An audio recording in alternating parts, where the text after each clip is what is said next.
Hi, everyone, and welcome to today's 30 Days of UX Live Facebook video and LinkedIn. So today is Memorial Day, but I'm still doing a video. And today's question actually comes from Jeannie. And Jeannie wants to know, how do I coach my client to a more ethical solution? And this is a tricky problem because if anything, we can see as sort of a fallout from the results of the 2016 election and everything else is that you cannot force people to care when they don't care or they don't want to care. And so what that means is when you're working with someone, they may not care and there may be nothing you can say or do to convince them to care. This doesn't mean you shouldn't try, and this doesn't mean that you shouldn't speak up when someone is doing something unethical, however. The opportunity is there not just for the people in charge, but also for the people who you're working with on your team or who are part of the client's team, however you're doing it, to hear you standing up for anything that's not ethical, for hearing someone else say, no, this isn't right, and I'm not just going to sit by and let it happen.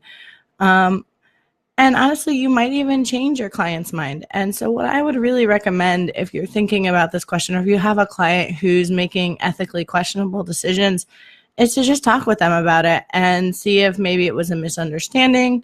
Maybe they didn't realize the full extent of their consequences. One of the things we're seeing now is a big backlash in technology spaces because tech companies haven't considered the ramifications of the stuff that they're doing. So Facebook did its year in review, and the first year it did that, it highlighted horrible things that had happened to people because they were the people's most popular or most commented on posts.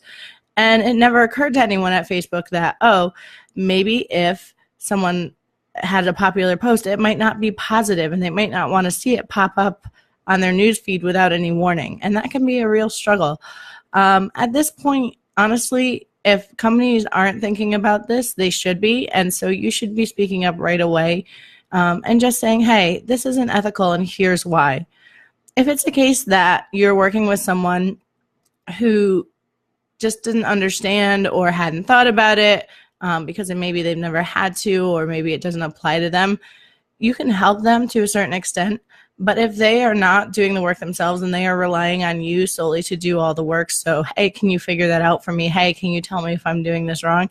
Instead of learning themselves and taking it on themselves, then that may not be a good long-term fit for you. Obviously, we all have to pay our bills and don't, make sure you can survive, but also recognize that not everybody is going to care, even when confronted with the fact that things aren't working. More recently, Facebook just got outed for sharing everybody's data with the whole Cambridge Analytica thing.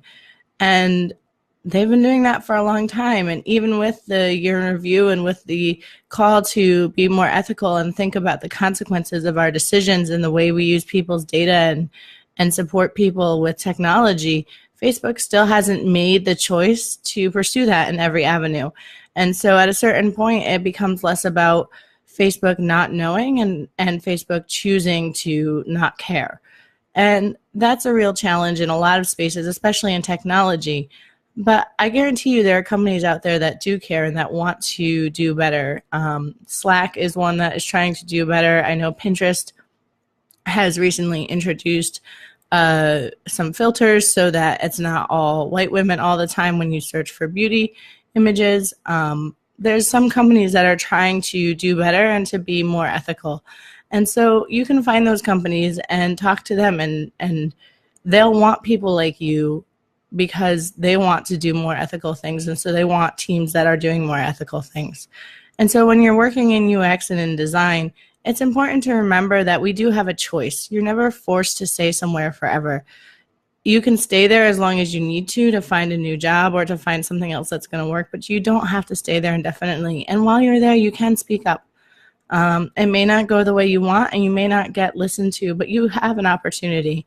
And I especially encourage you, if you're white and if you have a lot of privilege, like I do, to take those opportunities to just say something. Hey, that was a kind of racist comment, or hey, that decision seems a little questionable because it will hurt this marginalized group of people in a way that maybe you hadn't thought about. Let's see if we can find a different opportunity or a different way to do this, or maybe we just don't do it at all. and have those conversations. Be willing to be out there and to be speaking up. So that's my answer for today. Today's a little bit heavier than normal, but I think it's an important conversation that we need to have.